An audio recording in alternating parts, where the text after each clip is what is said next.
മിക്ക വീട്ടിൽ നിന്നും ചോദിക്കുന്ന ഒന്നാണ് ഏണി അടിക്കാൻ വേണ്ടിയിട്ട്, അതായത് കോണി അടിക്കാൻ വേണ്ടിയിട്ട് എത്രയാ എമൗണ്ട് എന്ന്. അത് രണ്ട് സൈസിലാണ് കൂടുതൽ ആൾക്കാർ അടിക്കാറ്. ഒന്നുകിൽ 10 ഫീറ്റ് അല്ലെങ്കിൽ 12 ഫീറ്റ്.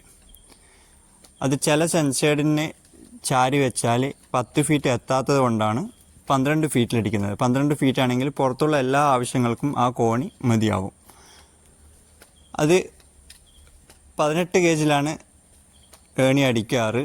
വെയിറ്റ് കുറക്കാൻ വേണ്ടിയിട്ടാണ് 18 ഗേജ് പൈപ്പ് യൂസ് ആക്കുന്നത്. 10 അടിയാണ് അടിക്കുന്നുണ്ടെങ്കിൽ ഏകദേശം ഒരു 1000-ൻ്റെ ഉള്ളിലാണ് മെറ്റീരിയൽ കോസ്റ്റ് വരിക.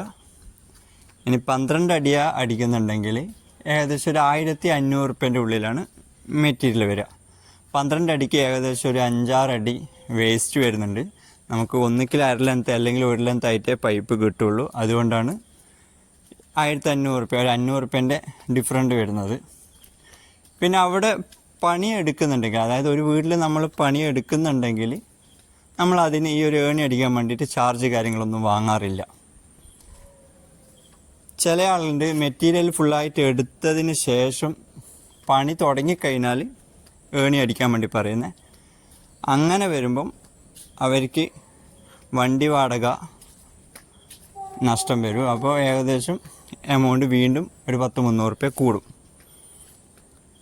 പിന്നെ അഥവാ ഏണി മാത്രമാണെങ്കിൽ ഒരു 500 റുപ്യ പണിക്കൂലി വാങ്ങുന്നുണ്ട്.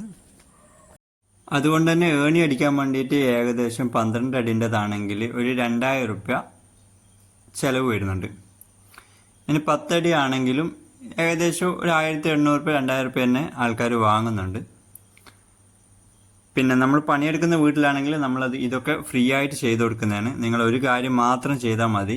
പണിക്ക് അളവെടുക്കാൻ വേണ്ടിയിട്ട് വരുമ്പം തന്നെ ഇങ്ങനെയുള്ള കാര്യങ്ങളൊക്കെ, ഈ ചെറിയ ചെറിയ വർക്ക് ഉണ്ടെങ്കിൽ അതൊക്കെ ഫസ്റ്റേ പറയാൻ വേണ്ടി ശ്രമിക്കുക.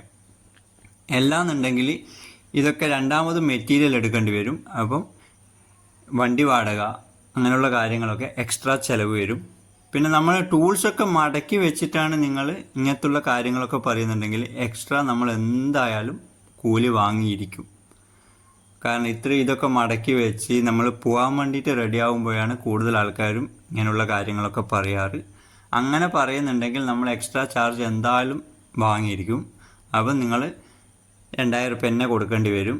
എല്ലാന്നുണ്ടെങ്കിൽ ഒരു 1500 റുപ്യക്കൊക്കെ ഈ ഏണി അടിച്ചു കഴിയും.